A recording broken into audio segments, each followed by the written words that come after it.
Hello, everybody. Welcome. My name is Kyle. That was my lovely wife that has been hosting you for the last few minutes. And is everybody good? Everybody with me? Everybody with me? Let's bring that energy. Let's bring that energy. I'm just getting my clock timer here. That's good. What a great clap. What a great clap. Very Wimbledon, very sophisticated. That was very measured. That's the way I want to say that. It was a very measured clap from everybody.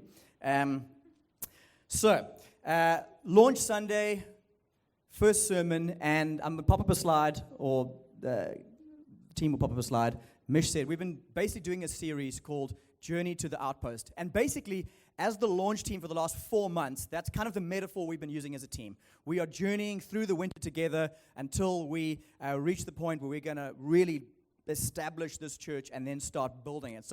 So far, it's been a lot of build up. But from this week, next week, we're going to just be building. That's the kind of shift. And I've had an amazing map, which I've been putting up every week. And I think I swore to the launch team 2 weeks ago that they'll never see the map again. But they're seeing the map again. Everyone left the mothership down bottom right corner, end of March. And we've been journeying together, camping out, picking up people along the way. We've quite literally been moving venue. The last 4 weeks, we've met in 4 different locations. So there's been a lot of shifting and up and down. But here we are finally at the final part of the map where we are no longer in little tents, but we are setting down our lives. 3rd of August, the old biscuit mill. So that's where you are right now. My next slide, I said it would be finished. I lied. Just confessing my sins on the first day of the church plant. This is the future, but just to give you a little picture of this is the transition. Everything has been moving. Everything has been twisting and building up. We are becoming something that's more permanent. We will be in this venue for the next 6 months minimum, unless the guys who weren't happy with our signs say we can't be. Hopefully not. But we want to set down shop. We want to build ministries, welcome people in, and establish something. And ChatGPT gave me this little quote last night. I thought it was cool. What begins here shapes tomorrow. And thank you, ChatGPT, for that. It's quite helpful. That's the point. One of the things I want to share today from the scriptures is hopefully going to be one of the markers of this church that begins here today, but shapes tomorrow. Not just shapes the people in this church, but shapes the surrounding community, shapes the city of Cape Town, along with lots of other churches in this city. So, I'm going to invite up Andrea now, who is going to read our passage for today. Morning. So it's from 1 Corinthians 9, verse 19 to 23. For though I am free from all, I have made myself a servant to all, that I might win more of them. To the Jews I became as a Jew, in order to win the Jews. To those under the law I became as one under the law, though not being myself under the law, that I might win those under the law. To those outside the law I became as one outside the law, not being outside the law of God, but under the law of Christ, that I might win those outside the law. To the weak I became weak, that I might win the weak. I have become all things to all people, that by all means I might save some. I do it all for the sake of the gospel, that I may share with them in its blessings. Thanks, Andrea. This is God's word for us today. So, what I want to start off with is something that hopefully a lot of you in the room are familiar with. Have you heard of the 5 love languages? Okay, it's a book that came out in the 90s. That's kind of the modern cover. The original one was very, very 90s. Let me just say it like that. Beautiful font. But if you've never read this book, the Gary Chapman's idea is that in romantic relationships in particular, people experience love in different ways. And so there's 5 different love languages he claims. Shout them out if you know them. There's words of affirmation. There's quality time. Shout out some others. Acts of service. So the acts of service people shouted those out. There's gifts. The gifts person just shared that out loud there. And there's physical touch. So those are the 5 love languages according to him. Now, this concept has been, literally 20 million copies sold. Apparently, you only need 3,000 copies to be on the New York Times bestseller list. It's a lower bar than many of you probably thought. 2 million copies of this have been sold. But his big idea is this, actually. It's not that people like to receive love in a certain way. They do. But often, they tend to want to give love to others in the same way. But if you think logically, if you are perhaps giving love in a way that you like to receive it, you might not be giving love in the same language to the person who you are trying to communicate your love for. That's the point. And so he says we need to adapt our love language in terms of giving them what they want to receive and not giving them what we want to receive. That's his big sort of thesis. And so, for an example, a guy, he really loves when he receives gifts, right? And so his default is to express love to his girl by giving her gifts. But then he gives gift after gift after gift, and she doesn't seem to be as appreciative as he thinks she should be, because it's amazing. You're getting all these gifts. Why? Because gifts are not her love language. She wants quality time. She wants words of affirmation. And so what's happened is he thinks he's giving love. It's become an explosive situation. What he needs to do is actually adapt to her love language and give her quality time, give her words of affirmation. And so what's needed is for the guy to put aside what makes him feel loved, get into her shoes, and communicate his love to her in a way that she actually receives it. The intention's all good. The intention was there the whole time. It just wasn't working. And so this has been widely adopted in Christian marriage counseling, in secular marriage counseling, 20 million copies, as I said. And now the next bit has nothing to do with the sermon, but I just thought it was fascinating. They've done spin-offs of this book. And so here's a couple. 5 love languages for children, 5 love languages for singles, 5 languages of appreciation in the workplace. I really do hope that physical touch was adapted quite a lot, because these days, that can be a dangerous thing, right? And then my personal favorite that I found is on the next slide, 5 love languages, military edition. No idea. Go check it out. I purposefully didn't investigate so that I could claim ignorance and just be like, this is classic. Who knows? So if you want to find out more, go on to Amazon. But I want to put to you that in a similar way, Christ followers and the church as a whole have been tasked by God to communicate His truth, His love, His life to a world that desperately needs it, banking that.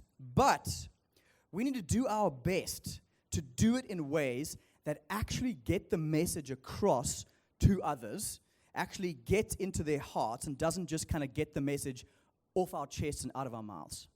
And that's a big difference. That's a big difference. And I think this passage from the Apostle Paul that Andrea read, it's one of the main leaders in the early church, speaks to this reality. And so where we're going for the rest of our sermon today, we're just going to look at this topic under 3 headings. Paul, and unpack kind of what he was trying to say there. That'll be the biggest part of our time together. Then we're going to look at us, and that's where I just want to do a little bit of vision casting for who we want to be as a church, where we're going. And then lastly, Jesus. I want us to understand that actually Jesus embodies everything that we're going to be talking about. And if you're visiting today, and especially if you're here and you're not a Christ follower, I want you to pick up something not only of our heartbeat as a church, to be vehicles of God's love, but actually hear the heartbeat of God Himself and see the length that He has gone to communicate His love for you personally. So that's where we are going. So first up, Paul. And we're going to unpack this, everyone, with 3 little subheadings. Paul's gospel, Paul's goal, Paul's game plan. Let's jump in with Paul's gospel. Paul's writing to a church in the ancient city of Corinth. It's very much like Cape Town back in the day, okay? It's very cosmopolitan, it's very diverse, there's lots of religions, there's lots of beliefs, there's lots of different people. There are varying and contraring views on morality and sexuality and the purpose of life. It's very much like our modern world in many ways. And he has been freshly explaining the gospel to this church in this city. What it means for the gospel to take root in their hearts, how the gospel should shape the life of the church in contrast to the surrounding cultures. And near the beginning of the letter, he explains how the gospel is also the answer to different questions that different cultures are asking. The big questions that cultures are seeking. Paul says, man, the gospel answers the questions of your culture. The gospel answers the questions of your culture. In verse 23, Paul says this in our passage. He says he's been doing a bunch of things for the sake of this gospel, in order that he might share with them in its blessing. So a very important question, especially if you're new here, maybe you're new to church, what is the gospel? It's a very simple but very, very important question. Gospel means good news. That's what the word literally means, good news. And Paul gives one of his many summaries of this good news a little bit later in this letter to this church. And so in 1 Corinthians 15, he says this, I'd remind you, brothers and sisters, of this gospel I preached to you, which you received, in which you stand, by which you're being saved, if you hold fast to the word. For I delivered to you as of first importance. The gospel, whatever this is here for Paul. Of first importance, what I also received, that Christ Jesus died for sins in accordance with the Scriptures, that he was buried, that he was raised on the third day in accordance with the Scriptures. You can kind of say it like this. In its simplest form, Paul is saying humanity has a problem, a deep problem. The deepest problem of humanity is not economic, it's not educational, it's not financial, it is spiritual, and it's this thing called sin. Sin is the sickness of the human heart that's broken our relationship with our Creator God and is now breaking the world around us. But God, rather than leaving us to get what we deserve, sent his Son in the flesh to this earth to die in our place for our sins. And after that happened, he rose from the grave. As Ian said, he has ascended back into heaven where he is ruling and reigning. And he is now inviting anyone, everywhere, to turn to him, to receive forgiveness of sins before God, to receive new spiritual life in him as we join him in his renewal project across the globe. And one day, new physical life will be received in the age to come. In a nutshell, that's the gospel. Just a high-level summary. It's the kind of the essence of what Paul preached, what Paul wrote about, what Paul spoke about. That's his gospel. And here's Paul's goal. Like I think most Christians and churches should be, just cards on the table, basically. And so Paul's goal is simple. He wants to win people and save people. Win people. Not win arguments, win people and save people. And you just see this throughout this text. He wants to win more people. He wants to win the Jews. He wants to win those under the Jewish law. He wants to win those outside the law. That's the Gentiles. That's anyone who wasn't a Jew in the ancient world. He wants to win the weak, the poor, the vulnerable, the outcasts. He wants to save some people, as many as he can. Paul's goal, one of Paul's biggest ambitions in his heart, in his life, is people to hear the good news of Jesus and to turn to Jesus in faith. That's what he is all about. He wants as many people as possible to receive forgiveness of sins. He wants as many people as possible to receive the resurrection power of Jesus in their lives, in their hearts, and have their lives and have society transformed as a byproduct. He wants as many people set free from the power of sin in their life, set free from the penalty of sin that they're due to pay in the afterlife. And he wants all different types of people to enter into relationship with God, be able to call God their Father, and be able to hear the words of the Creator God saying to them, "You are my son, you are my daughter." He wants to give people a fresh identity. He's found the ultimate treasure in his mind, and he just wants to share it with others. He's heard the best news that he can imagine, and he can't keep it to himself. He's got the love of God burning in his heart, and he wants to share it because he loves people, and he wants to give people what he believes is best for them. So, Paul has a game plan. Paul's got a game plan. And let me just read that verse again, and I'll read it quite quickly. "For though I am free from all, I've made myself a servant to all, that I may win more of them. To the Jews I became a Jew in order to win the Jews. To those under the law I came as one under the law, though not being myself under the law, that I might win those under the law. To those outside the law I became as one outside the law, not being outside the law of God, but under the law of Christ, that I might win those outside the law. To the weak I became weak, that I might win the weak.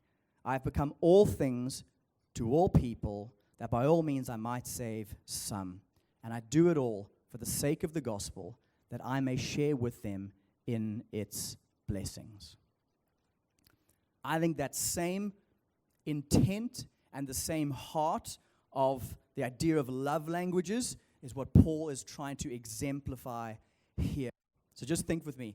Internally, Paul, he's motivated by love.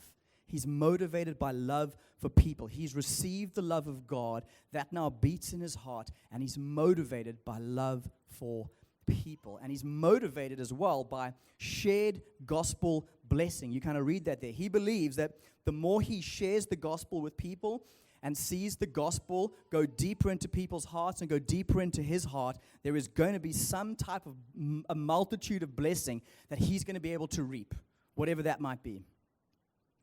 And so you see again, internally, Paul submits his preferences. I think that's a big key to loving people well, submitting your preferences. So Paul, rather than fighting for and claiming his rights, which is often a really big deal in our culture, Paul lays down his rights. He lays down things that he perhaps likes, some of the freedoms that he is now entitled to as a Christian who's no longer, needing to be an adherent of the Jewish law. The guy is allowed to eat pulled pork wraps, which he wasn't able to do before. Now that he's met Christ, he's able to have bacon with his eggs in the morning. Now that he's met Christ, he is free for these things, but he's going to submit these preferences. And yeah, these are trivial things. I brought up a few trivial things here, but let's all be honest. Trivial things can become big deals in our lives, if we're honest. It's the trivial things that sometimes are the hardest preferences to submit. He submits his preferences, and he also submits his identity. He's ethnically Jewish. He's been culturally Jewish for the most of his life. I think that's my wife's phone. You're connected to the Bluetooth speaker. You tell me who's messaging you on a Sunday morning.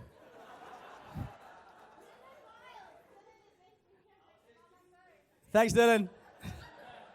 Now we know. Turn off Bluetooth.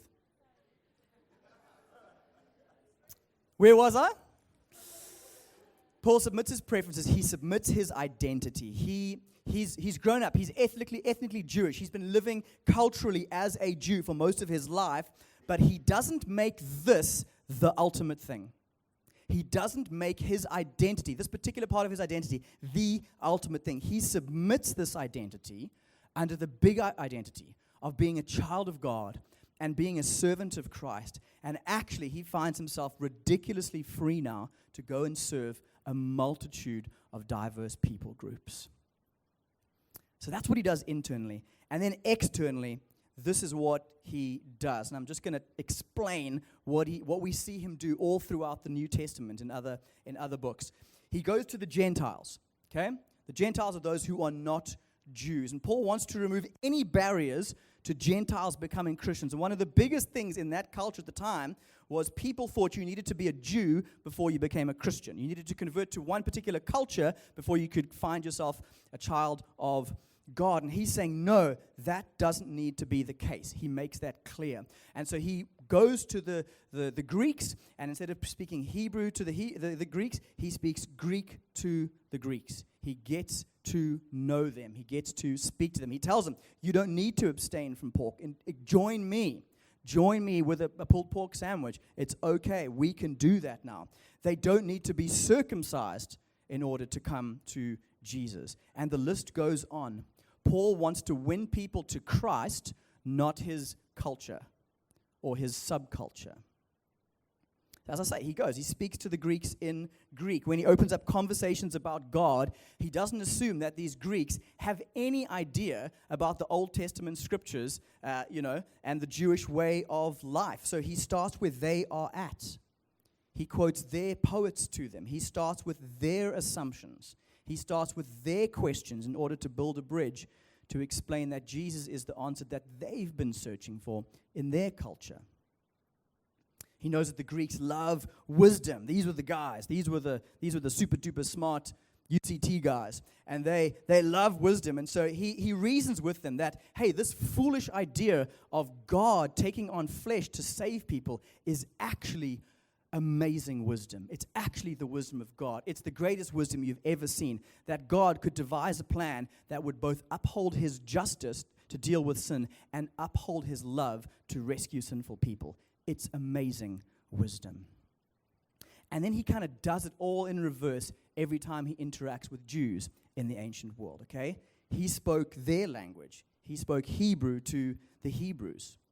When he met up with them, he did reason with them from the Old Testament, right? He would say, hey, Jesus is the person you've been searching for. He is the long-promised Messiah that you've been waiting for. He is the royal descendant in the line of David who has come to usher in his kingdom and bring in peace.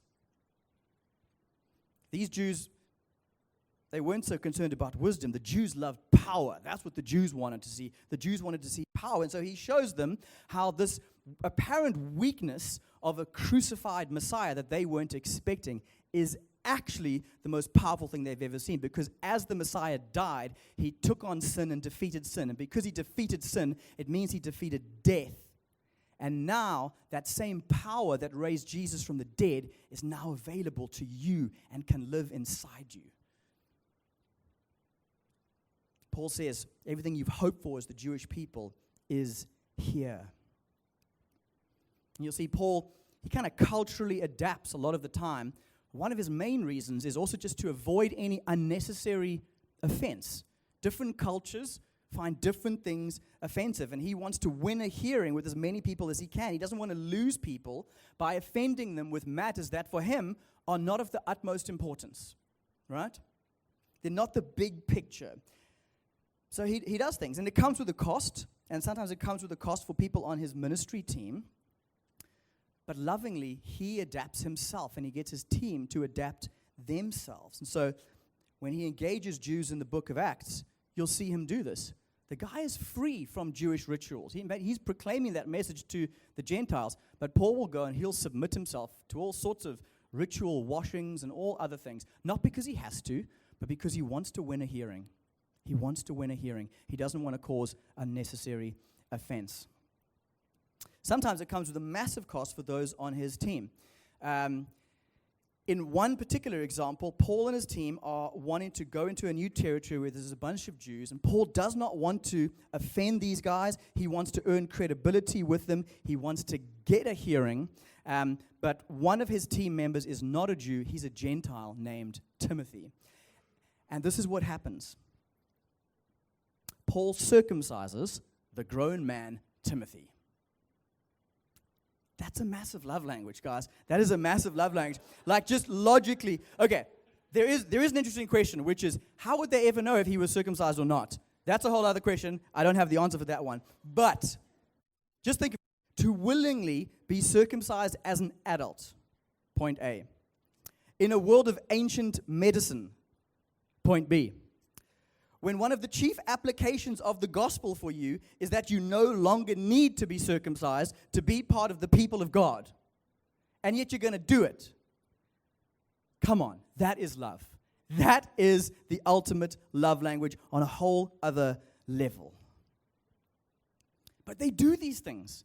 They do these things at cost to themselves because they believe the gospel message is a message for all people. And it can be expressed to all cultures and in all cultures. And so, man, we love our cultures. We love national cultures, regional cultures, subcultures, whatever. The skaters, the geeks, you name it. We love all levels of cultures. But as Christ followers, we love God more. We love God more. Our cultures, say it another way, our cultures are not everything, but they are something. And they are important. And so we can submit them at times for the sake of the mission, like good missionaries should. We don't reach people to our subculture. We want to reach people for Christ. But we recognize that Revelation one day shows us a picture of this glorious multicultural church from every tribe and tongue, worshiping God in this amazing diversity of cultural expression. It's a beautiful, beautiful thing. That's Paul, by far my longest point.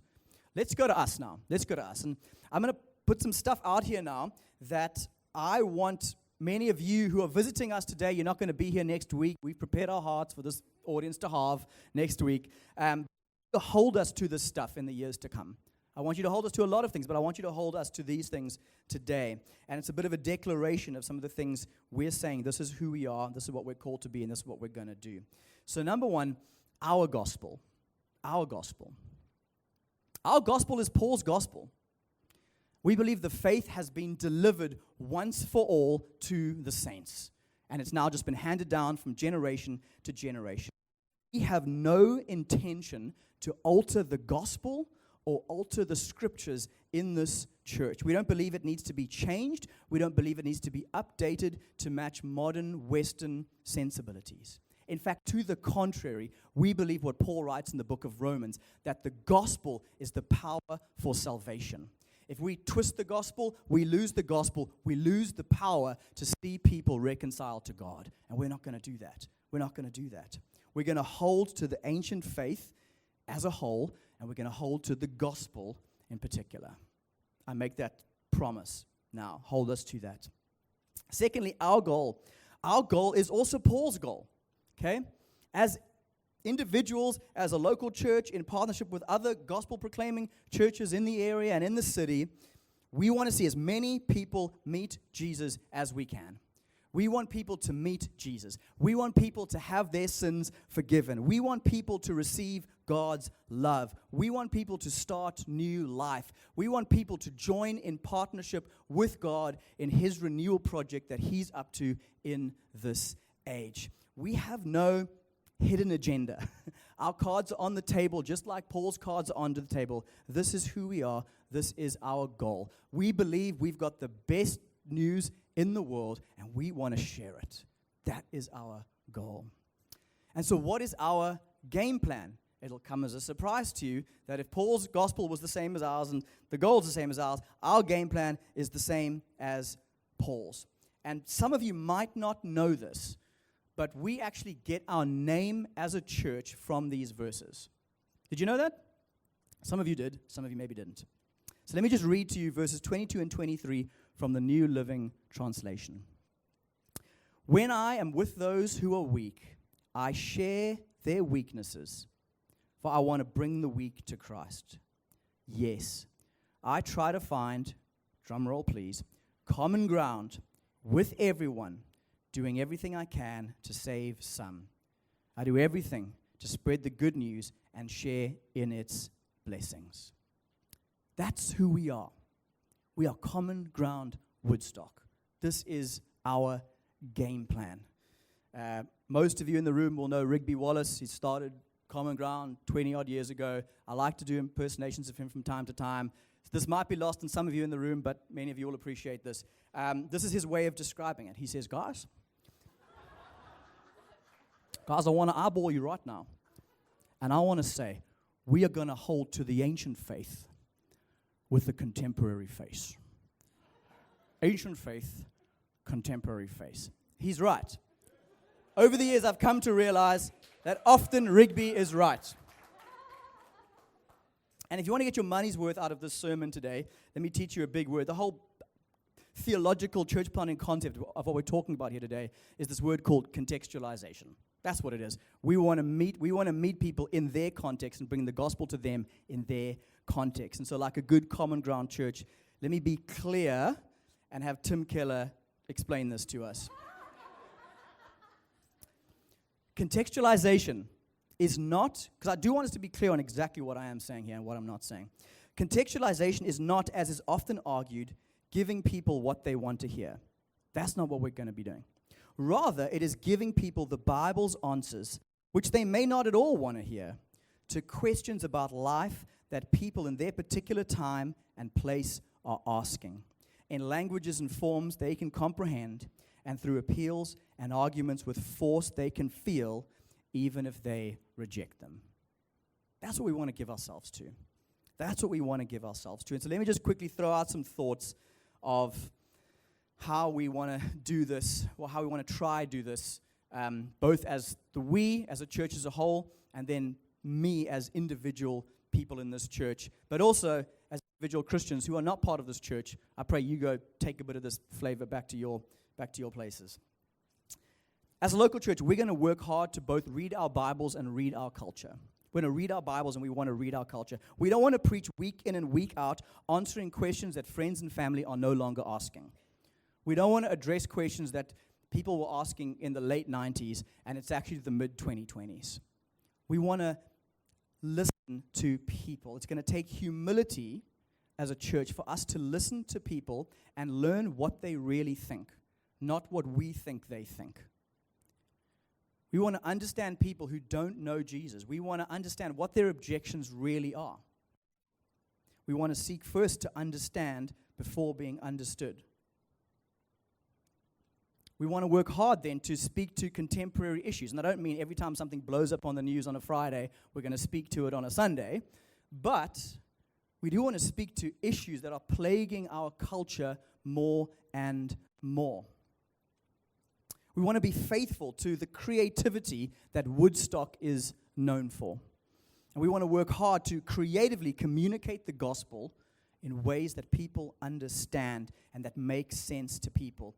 We don't need to make the gospel relevant to anybody. If the gospel is true, it's always relevant. But we want to do our best to display the relevance of the gospel to our culture. Particularly, I want to say this, I don't want to narrow things too much, but particularly to the emerging generations that are coming through. We want to look like and feel like Cape Townians in 2025. We don't want people to feel like they need a time travel when they enter that door in order to kind of meet God and understand our language and not feel out of it. We want to meet people where they are at. But here's a big thing. Paul was not all things to all people at once, at the same time, in the same place. It's physically, humanly impossible. And so I do have to say, neither can we be, as a church, all things to all people every Sunday at this time. By me speaking in English today, I've contextualized better for some people than I have to others. But we can be more things to more people as individual missionaries scattered to the places that God has called us the other 6 days of the week. I said it to our launch team a few times in this journey, but let me just remind every single Christ follower who's in the room, even if you're not part of our church or going to be a part of our church, you have been sovereignly placed by God where you are, on your street, in your building, in your digs, at university, with those friends, in that office, at that running club. You've been placed there by God to be a good missionary. And I want you to bank that. And let me, with today's emphasis, say we're not there just to be a distributor of doctrine. We're there to be a servant of God and a lover of people. Doctrine will come into that, for sure. But we're not out there to just distribute doctrine. I think God is recalling maybe some of us today to take a genuine interest in other people, to take a genuine interest in your friends afresh, your neighbors, your family members. Someone reminded me last week at our Alpha group of the classic quote, so I told them I'd stick it in the sermon.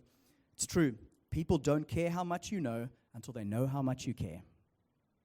You know it's a good one when you hear the mms in the room.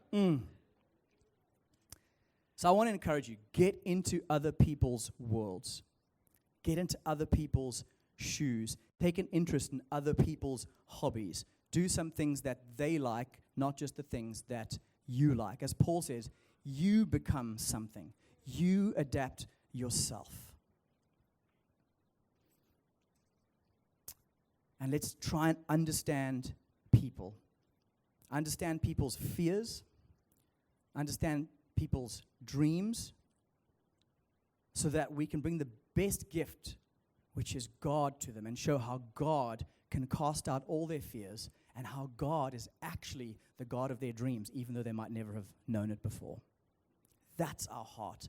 That's our agenda. Let's engage others where they're at. And so unless you are going to hang out with your Jewish friend this week, and to my C point, others, go for it. But to the rest of us, don't approach your friend this week and ask him if he knows that Jesus is the Messiah from the royal line of David. It might 100% be true, but they might not care if you go with that angle. Bring a love language. Bring a love language. We're called to bring truth wrapped in love. It's a call to humility. It's a call to be a servant of others. And Paul and us are not just sucking this out of thin air. We get this from Jesus. We get this from Jesus. And the best place, I think, to find this is in Philippians 2. Final point here. Paul's writing to another church, and he says, do nothing from selfish ambition or conceit, but in humility, big theme today, count others more significant than yourself. Let each of you look not only to his interests, but also to the interests of others. There's no bigger interest that we can look to for other people than their reconciliation with God. So have this mind among yourselves, which is yours in Christ Jesus, who, though he was in the form of God, did not count equality with God a thing to be grasped, but emptied himself by taking the form of a servant, being born in the likeness of human men, and being found in human form, he humbled himself by becoming obedient to the point of death, even death on a cross. We've chatted about our gospel and Paul's gospel, our goal and Paul's goal, our goal and Paul's game plan. Here's a bit of math I just want to give you. I think Jesus' goal plus Jesus' game plan equals the gospel that we're wanting to share with people. Jesus' goal is to rescue for himself a people from every tribe and tongue. Jesus' goal is to restore sinful, broken people into a relationship with their heavenly Father. Personalize it right now. God loves you. He wants you to know that he loves you. And he wants you to experience his love. That's his goal. And so what was his game plan? It was a love language that theologians call the incarnation. God becoming human. He was motivated by love for you and me. He was motivated by compassion on you and me. And Jesus, God of God, laid down the right to his identity, his equality with God. And he became the greatest missionary. He left the culture of heaven and came to the culture of earth. He entered our world as one of us. He condescended. He spoke our language. He walked in our shoes. To the weak, human beings, he became weak. And the night before he died, he was in prayer to the Father. He was about to go to the cross, and he asked that the crucifixion be removed from him if there was another way to deal with human sin. But he laid down his preferences in love and said, Father, not my will, but your will be done. The mission of our church is to bring the message of Jesus to the people of Woodstock and the people of Cape Town. And it is modeled on Jesus' mission to bring each and every one of us to God.